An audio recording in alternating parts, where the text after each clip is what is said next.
Thank you for hearing my submission. My name is Kevin. I am a member of Active Watchful Waiting. I'm also a transsexual, which means that in 2001, I'm a biological female who in 2001 started taking a course of testosterone, and I lived my life as a man. I have many concerns about self-identification legislation.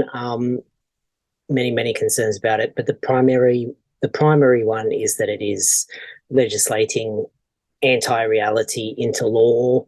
Um, I appreciate that everybody who is interested in this subject is coming from a deeply compassionate, warm, concerned, loving perspective, wanting to do the best for a historically marginalised community.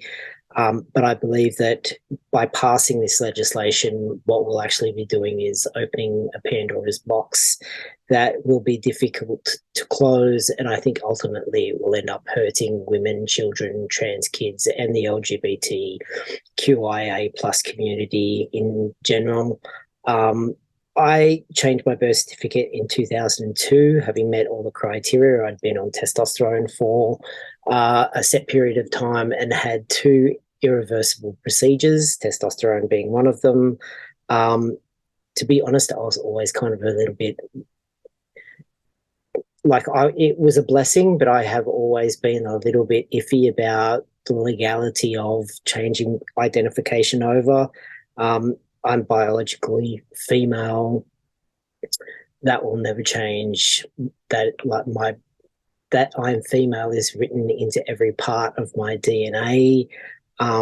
But at the same time, I present as a man. So, I'm deeply thankful for the ability that the government has granted me the ability to live a private life where I present the way that I do and don't have day to day difficulty. Um, F is no longer obviously an accurate representation of who I am. But I also think that the M is misleading in a number of ways. So yeah, I've always kind of had mixed feelings about it. I'm, eternally grateful for the ability to live my life the way I do. I'm very, very thankful. But I kind of can also admit at the same time that it is complicated and messy.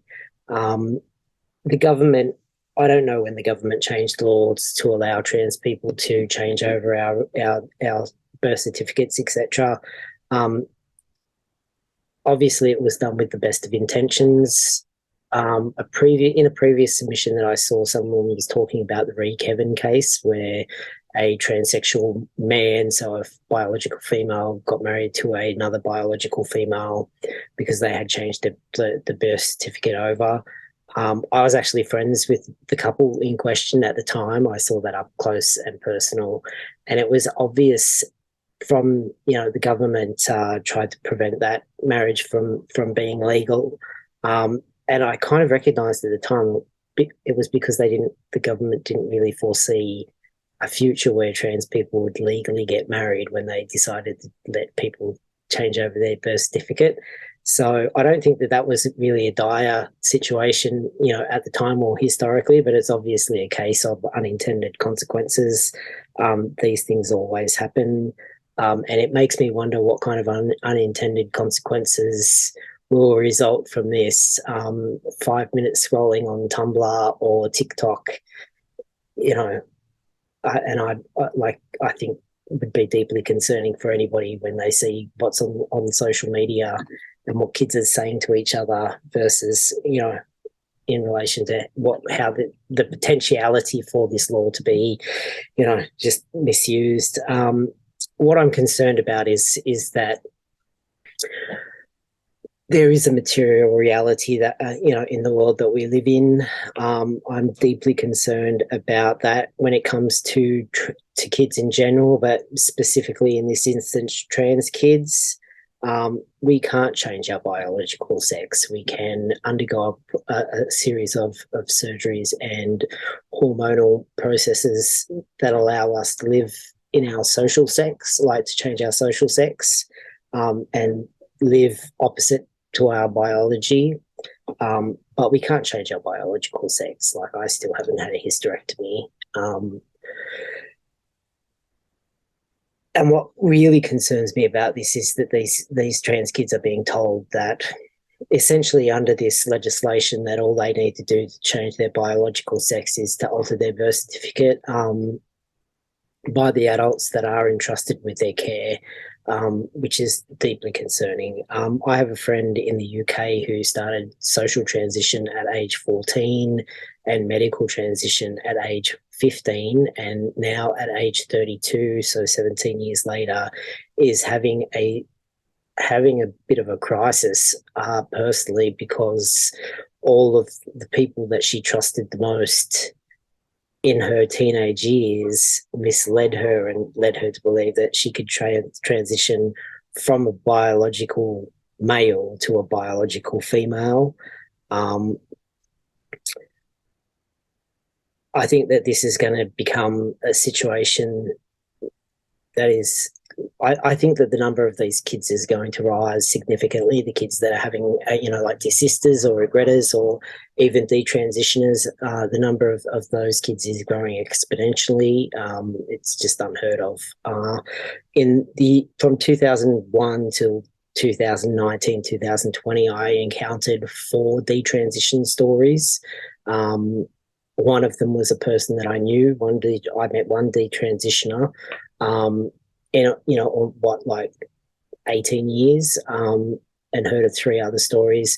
Since 2019, 2020, when this started, I started to investigate this online. I have now seen hundreds of detransitioners, and they all have very similar stories to tell. The majority of them are biological females who transitioned in their teenage years, believing there would be one thing and it turned out to be another. So I'm deeply concerned about that. I think it's counterintuitive in some ways, but I think the most compassionate thing that we can do in this situation is to legislate reality, and then help people to live the lives that they want inside of that reality, rather than letting people's desires, we're being so kind, we're letting people's desires get away from them. The way things stand at the moment, if this law passes, women will lose access even more than they already have to single-sex spaces like prisons, etc. We're seeing all sorts of complications arise globally from that. I think trans kids are not being prepared for their future lives, where, like, living as a trans person, a trans adult, is a delicate balance of living, knowing and living in reality and managing dysphoria. So I don't think that children are being prepared for their adult lives by pretending that, this is something that it isn't. I also worry about, these trans kids' schoolmates have a right to privacy as well, which is kind of being overlooked in this or dismissed in this debate. That's concerning. But I think ultimately the thing that will result most from passing this legislation is a massive backlash, and we're already starting to see it on social media. There's starting to be a massive backlash against the LGBTQIA plus community in general, and not because Australia is especially transphobic or homophobic. We're the land of Mardi Gras and Priscilla, Queen of the Desert. Like, I don't believe that the average Australian is, especially trans or homophobic. Like, I've not found that to be the case in 30 years of, my adult life.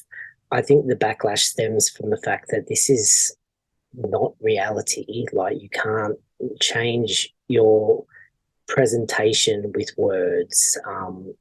Which I think is, as caring as we are trying to be around this issue, I think that what we're trying to do is just the wrong way to go about it. Anyway, thank you for hearing my submission.